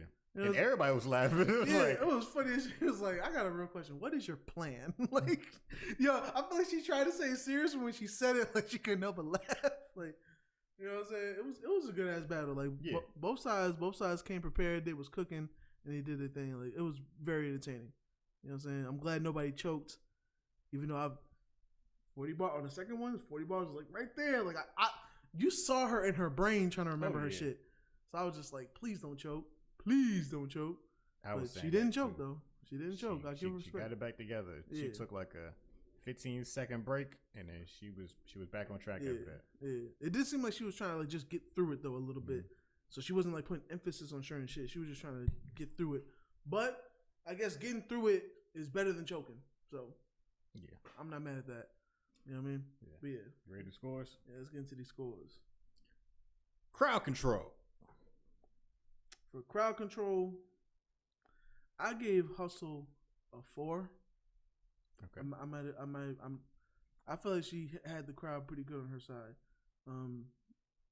Good showing, good energy. You know what I'm saying? 40, I gave 40 a 4 also. Mm-hmm. You know what I'm saying? I feel like they both had good crowd control. I feel like the crowds were on both of their sides. Like there was no like lopsided shit going on. Besides maybe like 40 somewhat losing it in the second. And not losing it, but you could just see that, so. And there was one time where definitely I saw like Lady Luck trying to hype up the crowd when like a good bar came, but like 40 like didn't emphasize it because she's trying to remember the shit. Mm-hmm. So like later, like it was weird because she would be like, did, and Lady Luck would be the only one in the crowd. Oh, everybody else crowded. Oh, shout out to Lady Luck. God love Lady Luck. You know what I'm saying? But yeah, I give them both 4s. I gave 40 a 4, and I gave Best Hustle a 3. I'm not mad at that. I just feel like the crowd was rocking with 40 more. I can see that. Delivery. I gave Hustle a 5. I like her delivery. I'm not even gonna hold you. I like her delivery.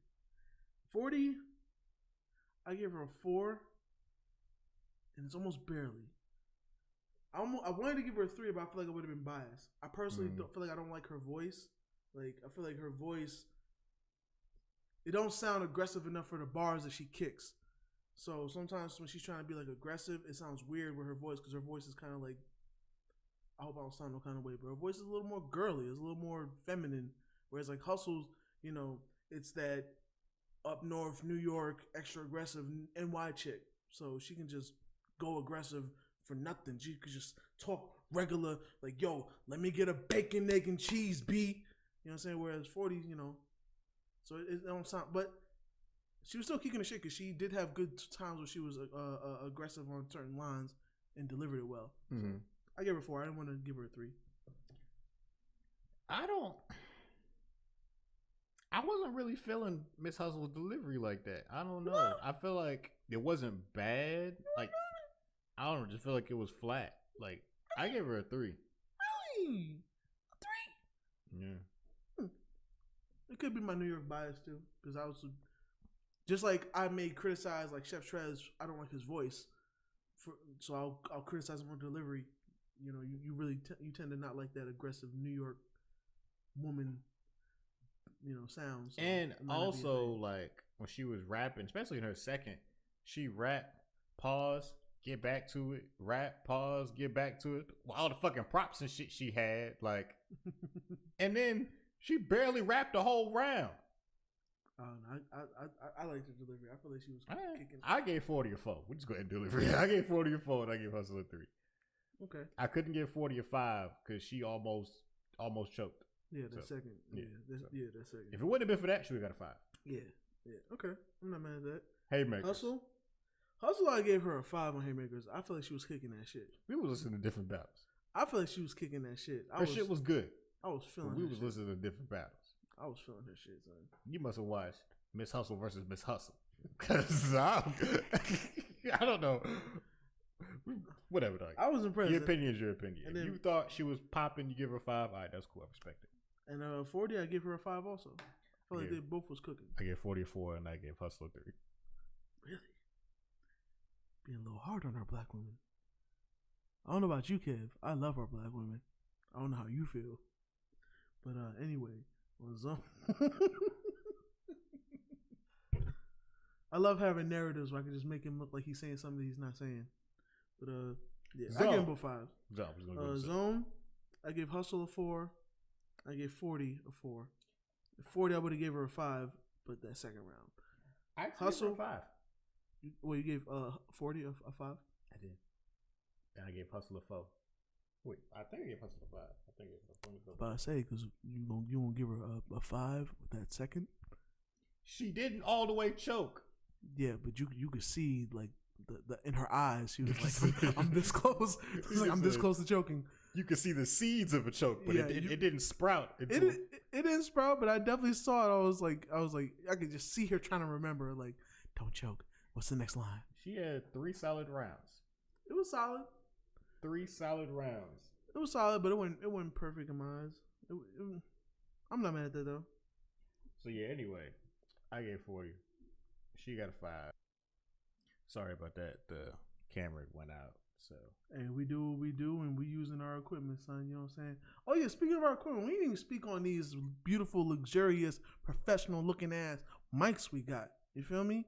I didn't speak on it because I assumed they heard it already, because the quality has stepped up in the sound. Yeah, but you know, we our job is to talk. So you know what? If you ain't gonna talk about it, I'm gonna talk about it. We got these new luxurious ass mics. You know what I'm saying? You probably hearing me in 4K right now. Hearing me in 5G, all the things that don't even apply to audio, fucking I'm saying it. You feel me? You can hear me in 1080p. Hear me in HD right now, you know what I'm saying? You know Again, the HID Boyz in HD, now we sound like it. This is also the man that went to school for this. Hey, I was trying to get them degrees, son, and now it's hot in here. It's got so many damn degrees, you feel me? But, you know, we out here, you know what I'm saying? New equipment for y'all. You know what I mean? Hopefully y'all like it. Hopefully you like the mics not cutting out and shit. Definitely. You know what I mean? Definitely. Hope y'all appreciate that. Dog, last week when I was editing that episode, your mic was so low. But it wasn't as bad as the one before. Okay. It was on. It was just so low. I was just like, oh my gosh, I can't do this shit no more. I respect niggas' ears too much to not have me yelling and you at a normal tone. I was like, we not doing this. Oh yeah, speaking of last episode, did you get a chance to check out the Young Thug song? I forgot all about that song. Oh, you ain't listen to Fuck Cancer? Shout out to Boosie. I rechecked that video just to make sure I wasn't tripping. I was like, yep, he definitely made a song, Fuck Cancer. Shout out to Boosie. I would play it right now too if it wasn't for copyright. You know, they be tripping on that shit. Like with me, I make beats, right? And I might take like a video to make like a certain type beat, and it'll literally be 3 seconds of the video chopped up, and they'll still be like copyright. Mm-hmm. And when I'm thinking usually like if you go 4 seconds, 5 seconds, 6 seconds of a clip, you know, they'll be like, yo, flag that shit. But I'll have a filter on everything. I got a filter on the end. I got colored things that change it. They'll still pull that shit. So You know what I'm saying? It is what it is. But we ain't trying to get no flags on that shit. Nigga, the professional podcasts don't even play music on their shit because YouTube don't be playing that. They don't play that shit. You know what I mean? But yeah. Anyway, so before what got cut, my overall scores was 40 got a 17, which is an A. Miss Hustle got 13, which is B. 40 for me got a 17. Hustle got an 18. We watched two different battles. But it's I feel like Hustle won that one. I like Hustle. Hustle was good on there. Now we're going to get to these bars. Okay. Hustle. You want to take it far. I hit both sides like I was swerving in the whip. Arm raised looking for bars like ain't no service in this bitch. You ain't even worthy of this shit. Your whole career worked to get me. So extra. Slaving, getting whipped back to back. They should have let oppress her. Y'all know better. Y'all put her in here with a savage bitch. I done been through all state. You wasn't progressive. This was an accident. I have my nigga slap your shit. Better yet, sorority, I'll give my bae to cap a bitch. That was fire. That was fire, in my opinion. 40 bars. The fact you finally took this battle, I mean, I understand. It's quite clear. She figured my rhymes is on a decline and decided to appear. I mean, the fact you giving me a shot, that's some shit I don't want to hear. You Sue Surf, how you avoided bars your whole career. Let me express. There's no more waiting. My delivery is on point for this time. See, I got a box with your name on it. The Amazon got me in my prime. So me resort to letting a hoe tell me how to be a fucking savage? Bitch trip, I'm all inclusive. You getting the whole package. That was fire. That was fire. But yeah, shout out to 40 bars. Shout out to Miss Hustle. Shout out to Miss Hustle's height and big hands. It's good shit. We can get to our fan questions. You have any fan questions? Send your questions, man. Ask us some questions. Just give us something to talk about.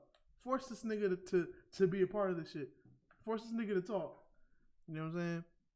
Or better yet, even if you want to ask some Outlast questions. Nah, I ain't got nothing to answer. You ain't got no insight on Outlast? Oh, my bad. The second one. That was the one you played. The sequel. It don't matter. There isn't going to be a sequel to be playing it. So what if they paid you to do it? The whole game? That'd be fucked up. Like what if we had a Patreon and like them niggas put bank up in there to make you do that shit? Like niggas put a whole 100. The niggas clearly don't fuck with us. So they don't need to read the Patreon. That's what I'm saying. That'd be some wild shit. Like fuck around, have a Patreon, and be like, yeah, we get it to the goal of $150. I'll complete the game on Twitch. That'd be fucked up. Watch that shit. Like watch that shit happen. Not enough for my pain and suffering. Niggas would have to be paying me while I'm streaming it too. Like niggas have to be tipping and shit. Like niggas have to cover your rent for a month. Yeah, that'd be fucked up. That shit hurted. That shit hurted. We can get into our artist of the week. Artist of the week. You go first. My artist of the week is gonna surprise somebody. By somebody, I mean Quan. Bobby Shmurda. No, a nigga from the Gunshine. Really? O&B Peasy. Really? Too Deep for Tears. Really? It's good. I didn't even know you knew about O&B Peasy. Okay. After he had that song that blew up on TikTok. For people who don't know, O&B Peasy, he's the dude that made that song that Jason Derulo was dancing to last year. That You Want to Fight, I Want to Tussle shit. That's O&B Peasy. Shout out to O&B Peasy. He's fire. Yeah. And his tape, well, I don't know if it's tape, album, whatever. Too Deep for Tears, I'm fucking with it. Fucking with it? Heavy. Okay. Not mad at that. That's bars of the week. It's really good. Like he even got a black youngster feature on here, which is either good or bad depending on how black youngster feeling that day. But I think it's good. I ain't gonna lie, black youngster is a phenomenon on its own. Like, black youngster just literally one a nigga that's not a rapper and is a gangster. And he's just having fun with this shit at this point. Shout out to black youngster. Well, my artist of the week might surprise you. I mean, it ain't gonna surprise you because, of course, I always have two of them because fuck rules, right? But my artist of the week is gonna be Fujiano and Pooh Shiesty. I ain't gonna lie, I've been telling you, nigga. I've been real 10-17 this week. I've been saying this shit, and I've been trying really hard to not spin the block and do a drive-by on niggas because I swear these listening to these two niggas, bro, make me wanna let niggas know who took that shit from you. Come get it back in blood, nigga. Brr, big brr. I will say I don't want to I can't listen to Pooh Shiesty because it'd be too much brr.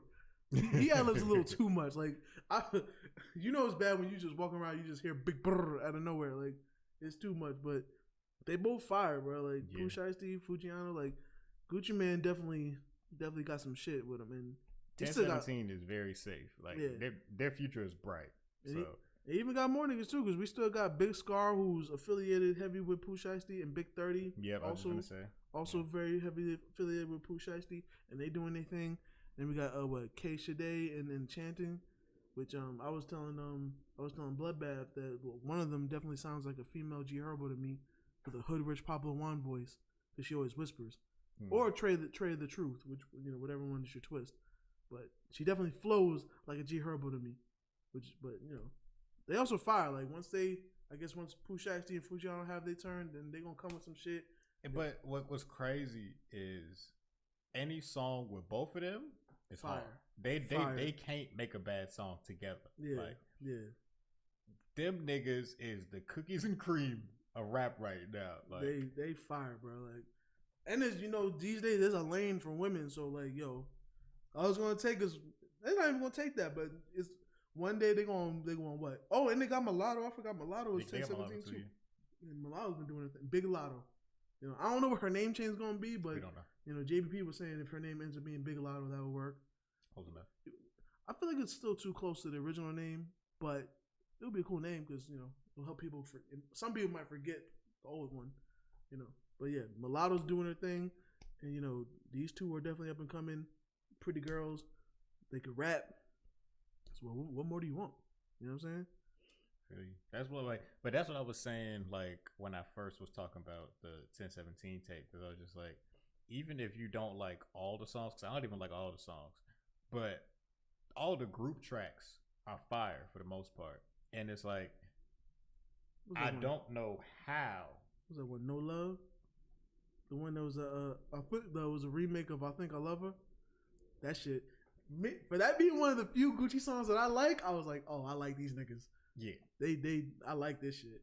Yeah. Cause it's niggas, I feel like niggas didn't know that Gucci was a good talent scout like this, or a good A&R, but nah, Gucci got an ear. Cause the thing is though, a lot of the niggas he comes across, he don't lock niggas in deals. He don't be on fuck nigga time. And he'll work with anybody. So he done probably heard about these niggas years ago. And finally give him that shit because Gucci will work with anybody. If you a selling nigga, he's really not that hard to get on your track. Him or Boosie. Yeah, they'll work with you. And Boosie, shout out to Boosie. Boosie will cut you a deal. Boosie know he a legend. He'll still give you a nice solid verse for maybe quarter the price that what he's really worth. Mm-hmm. You know what I'm saying? Just to have that hustle. Gucci Man. The fact that he don't be locking niggas in deals, if he was one of the niggas that wouldn't let niggas go, he would be QC, because many of the niggas that are in QC went through him. You know what I'm saying? Migos, him, Future, him, too many to name. Anybody that's really popping in Atlanta at one time or another has been through him, and that's why he's forever. Even though he may not have the big billboards, he got hits upon hits. But he may not have the mainstream success as other artists, but when it comes to the streets, he's solidified. That's why niggas can have bigger, the T.I.s and the Jeezys can have bigger mainstream names, but they wonder why Gucci may not even put some shit out and he's still nah, niggas ride for Gucci. Mm-hmm. You know what I'm saying? So shout out to Gucci Man. For real, for real. 10-17. I expect great things. I'm glad you're a believer. Now I'm a believer. Because I remember when the last tape, I think it's called right now. I think it's Fully Loaded or something like that. the tape you just talking about, the compilation 1017 tape. Yeah. I remember I played it in the car. You were just like, okay. You was like, I remember I played a couple songs of it in the car, and I played it later. You was like, no, I already heard it, bro. Like, you played them couple songs, and I had to download it. Like I had to download it. But I didn't know if you listened to the Fujiano album yet. Cause I've been checking them out. Like just Fujiano, he put a little. One thing to get me, if you are a decent artist and you just put out like a nice EPK about yourself or like a little blog with just you telling your story. Also, with Fujiano, like there's a guy out there named Ugly Money Nietzsche, who like has showcases. And, niggas do showcases all the time, and they be like saying you're gonna blow up or say you get signed, and niggas don't end up nowhere. This is one person that's like out here, like my man's put me onto him, and Fujiano was actually at that show and got signed through there. Got signed to Authentic Empire through there. So it's almost like, even though I may not be a diehard Fujiano fan, I know where he got his come up. And he even talked about it. Like Ugly Money has a podcast, so he had an interview. His first interview with Fujiano before Fujiano became Fujiano. You know what I'm saying? But when he was about to blow up, and he's telling the story of it. He's telling the story of his song Molly and everything. He performed that song at the show. You know what I'm saying? So it's like, even though I may not be a diehard fan, I've seen his come up. So I have he kind of has a special place in my heart. No homo. You know what I'm saying? Then Pooh Shiesty, just one of them niggas that just, I don't know, he just bleeds real nigga shit. Yeah, he do. He just popping. He popping crazy. Like they said, like he had like I forgot what platform, but he had like top 10 hip hop streaming numbers. I'm like, he's still new, and I think he was number 2, like under Drake. That means above Lil Baby, above any other nigga popping. Like he was literally number 2. That's crazy. And it's like, to be new.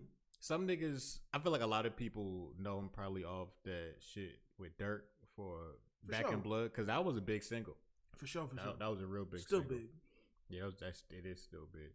But like then when you was like, all right, that's a cool song, Shiesty dude. Let me see what else he got. And then like everything else is a banger. Everything else is either a feature with Fujiano that's a banger, or somebody else on 1017, or with Big 30, or with Big Scar. And it's like, damn. Yeah, them niggas don't miss. And it don't hurt that them niggas is like real gangsters. Like that nigga is not just that nigga's not one of them. You know what I'm saying? He's not just one of them niggas that's like, yo, you can claim to be a street nigga or whatever. Like, nah, this nigga's gang leader. Like, this nigga's like, that's why he don't just say brr, he's big brr. You know what I'm saying? So if there's one thing you gonna get me with, I call it the 21 Savage effect. You might not even be saying no shit crazy, but when you say some shit and I can believe you because your track record shows it, like this mad niggas vouch for you, it hits different. I knew he was real when in songs he would be like, we not gonna name niggas. So he would just say rest in peace. He was like, what he said? He said, got him in this cousin, should I give a fuck if they know or not? Something. No, he said, I did some shit I can't rap about, but may they rest in peace. He said shit like that twice. He said like that on another song too. But he was just like, I ain't gonna say no names, basically. And it's like, other rap niggas be way too excited to tell on themselves. Yeah. When a nigga be like, look, I can't talk about this, he's real. Yo. For the people who can't tell the difference between the real and the fake, a nigga who really lived it, they not gonna run around bragging about it. And the funny thing is, there even are some niggas that do live it, but will still mention the op's name. Like, I hate to say his name, but like Fabio Foreign, there's a song he has called "Jumpin'." I'm freaking saying the lyric, "Tell Coach I'm a Ghostbuster." I don't even know what that shit mean. I had to find out later. There's a nigga that's literally on the ops team who's big GD, and his name is Coach the Ghost. I'm like, oh shit, like nigga, if I had said that lyric in the wrong place, like I could clap, nigga, shit. You know what I'm saying? But when niggas don't even want to say it because it's like, nah, that statute of limitations, like, nigga, I was just active out here a year ago. Shit, not even a year ago. It's still like that when I go home. You know what I mean? It's like, you know what I mean? For real. Like shit crazy. So yeah, I told you if it be shiesty season. You know what I'm saying? We didn't even talk about the fact that the nigga tried to rob niggas for sneakers and shit. Like, oh yeah, I still forgot all about that shit. I mean, we did, but we ain't gonna talk about it right now because it's still the case. But yeah, like, actually funny too. I'm about to watch soon his episode on $1 Million Worth of Game. I've been catching up on that, so I'm gonna watch that one and probably Lil Yachty. But yeah, man, Fujiano and Pooh Shiesty, man, I'm a believer. Shout out to y'all niggas. You know what I'm saying? That's what's up. That's what's up. I'm gonna try to get into Young Blue too. I like his. I like his sound. I think you would like him. I'm gonna give him a try. I've seen him around, but I haven't listened to him. I think you would like him because like I heard about him before when he had a song called "Miss It," and you know you tend to like authentically Southern music. True. And he's kind of that. But I usually don't like the singy stuff. He is a little singy. Because it's like, have you listened to Hot Boy? Hot Boy. Oh, yeah. Yep. Is it anything like? Cause like I wanna like other Southern niggas. Like I like OMBP's. He's a Florida nigga, but he don't like do the singy melodic rap. I'm not really into the singy melodic rap. You kind of like your singing melodic. You like singing melodic rap, but you kind of like a gangster. Or when they enunciate. Yeah, and OMBP's at least enunciates enough, or at least I'm so Southern I speak it, so I know what he's saying. Yeah. Hot Boy, I don't know. It just sounds too singy. Even Rod Wave, I like Rod Wave. He enunciates. And oh yeah, for those that don't know, because it's going viral already. He gonna listen to Tombstone one day. He gonna listen to Tombstone. He don't know, cause yo, I was telling him yesterday. Like I said, he don't watch videos, but I saw the Tombstone video yesterday, and Rod Wave finally made it happen, bro. That nigga made me cry during that video, bro. Like I teared up. That shit. Just the beauty, the sadness of the video and the beauty of the music, like. It's nice to know like niggas can have their lane, but they don't get like tied up in it. Like he's finding his lane and he's elevating it. You know what I'm saying? Niggas get money, niggas get budgets. He's basically making his sound greater. So I'm not mad at it, and it fits and it works. So you know, he gonna listen to it eventually. He gonna know the vibes. But yeah, maybe my artist of the week next week will be Young Blue. I'm gonna give him a chance. But yeah, mine might be Rod Wave. We'll see. Oh yeah, is this tape supposed to be coming out literally next week? I think it's either next week or this week. Double check. Yeah. Okay.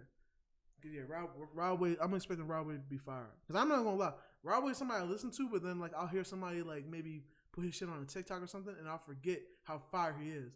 Oh wait. Yeah, that shit come out tomorrow. Soulfly drop tomorrow. Oh yeah, that shit gonna be crazy. Because right now, Rod Wave, the song I think it's called Champion. I mean, that song is my shit. That song is some shit I want to just like you know when you like a song and you just want to know the words so you can recite that shit. It feel like that. That's some shit, nigga. I bought it. I own it. I felt that shit, boy. Because that one he wasn't just kicking pain. That one he was kind of like a little aggression. I kind of like that shit. You know what I'm saying? I like when he spin the block, then spin the block, then spin again. You know, he got to pay for what he did. But yeah. And I'll give this nigga credit. He put me on the Rod Wave when I didn't even know what time it was. You know what I'm saying? Florida had to stand up. Speaking of niggas putting niggas on, I'm gonna give Quan this credit right here on the public platform. Quan had been preaching the gospel of unfrosted strawberry Pop-Tarts. And me, a nigga who's only really had frosted strawberry Pop-Tarts, I was just like, nah, nigga, why wouldn't you eat it without the frost? Like, nigga, that's how they come. And he was like, nah. Like, I remember, like, it was certain stores he won't even go to. Like, it was like, nigga, I know they don't have unfrosted Pop-Tarts. I was just like, nigga, just buy the regular ones. He's like, nah, bro, it's different. It's different. So, like scissor. It's different. One day I was at the house and I had went grocery shopping. I was like, whatever, I'm gonna just steal some of this nigga's Pop-Tarts, which that's a regular occurrence here. If you're gonna feel like going to the store, just eat something else. Yeah. And Quan usually buys groceries that he won't eat. So I'm guilty of it. So that's why I wasn't even mad when I did finally decide I wanted something and it was gone. I was like, they had been sitting there for a minute. Yeah, I don't even get mad because I'm just like, it's either gonna sit here and go bad or somebody's gonna steal it. So fuck it. So one day I was like, damn, I'll eat a Pop-Tart right quick. Unfrosted strawberry, shit, whatever. And that shit was hitting. I don't even know. Different. Like I don't know why it hits so ill, but it does. Like it just bro. Something about that breading around is just fire. So now I know that the frosting is unnecessary. It's just there. Yeah. So yeah. I'm open to trying any Pop-Tart without the frosted now. Yeah. Out of the few flavors that I like. I only eat like a couple of Pop-Tart flavors anyway. I'm only s'mores and unfrosted strawberry. But I will eat regular strawberry if it's there and it's available. But as far as buying it, I'm gonna get it the way I want it. Yeah, the only Pop-Tarts I really mess with is strawberry and cinnamon brown sugar. Yeah. Sometimes chocolate fudge. I can't do sometimes. All the chocolatey, marshmallowy stuff. I mess with wild berry sometimes. I tried it. I wasn't a fan. Blueberry, I'm not this big on blueberries. Wasn't a fan. Like that. But. Wasn't a fan. I don't even think I like cherry's cool. Cherry's alright. But this ain't the Pop-Tart podcast. You know what I'm saying? We ain't sponsored yet. If y'all want to sponsor us though, you know what I'm saying? Somebody, the janitor at the Pop-Tart, talk to your boss one time about us. You know what I'm saying? Holler at your boy. We'll eat some Pop-Tarts, man. I think that's Kellogg. Kellogg's? Yeah. Yo, cereal killers. Holler at me, son. You know what I'm saying? Yo, Kellogg's. Holler at your boys, man. Hey, sponsor us, son. You know what I'm saying? I could rap like that little light-skinned kid on the Reese's Puff commercial. You feel me? I think that's Post that makes the Reese's Puffs. Oh. Post, holla at your boy, you know what I'm saying? Holla, you know what I'm saying? Let us sponsor some of your cereals, you know what I mean? Hey, and while we're at it, Post Malone, you know what I'm saying? Hey, we could talk about, you know what I'm saying, you not liking hip-hop, you know what I mean? Hey, come join. We got a seat for you right here. I heard you smell good. No homo. That was Joe Budden that said that. You know what I'm saying? But until then, enjoy your beer. I think that's enough for this episode. Yeah, I think that will conclude. We've officially found a way to fall off the cliff. We were doing so good, but then somehow, some way, it just veered off course. Take me to the king. Well, for the people who are still here, where can they find you, Quan? You can find me at your local church, praising God every day. Amen. But if you want to find me online, you can find me at SAYQUAND on your social media platforms. You can find me on Instagram, Facebook, Twitter. I think I'll be on Clubhouse, but Clubhouse kind of died down, so I'm probably not gonna be on there. But if you just want to follow me for the hell of following me, I believe I'm there too. Same thing. But you can also follow us at Hold It Down Pod on our platforms. Not Facebook, but Twitter and Instagram. You know what I'm saying? Hold It Down Pod. It's spelled the way it sounds. Hold It Down POD. You know what I'm saying? Where can they find you, bloody? Well, if you want to talk to a real nigga, you can find me at all my socials at Hightower Power 1. If you want to watch me stream, it's at Not Bloodbath. So, yeah. I mean, my name is Bloodbath everywhere. So on Twitch, I was like, I'm not Bloodbath. You know what I'm saying? It's the other side. It's just the alter ego. It's instead of being the Crimson Chin when I'm on Twitch, I'm the Nega Chin. Hey, Batman gotta be Bruce Wayne sometime. Spider-Man gotta be Peter Parker someday. That's a much better answer. I do not fuck with Batman, no way. You don't fuck with Batman? What, he racist? I'm just not a Batman fan. He doesn't done anything for me to hate him. Okay, I'm about to say, these days, nigga, I wouldn't be surprised when he was like, yeah, issue 52 of this series. I mean, I can do that for other superheroes. I can point to racist acts they've done, but Batman off the top of my head can I think of anything. Okay.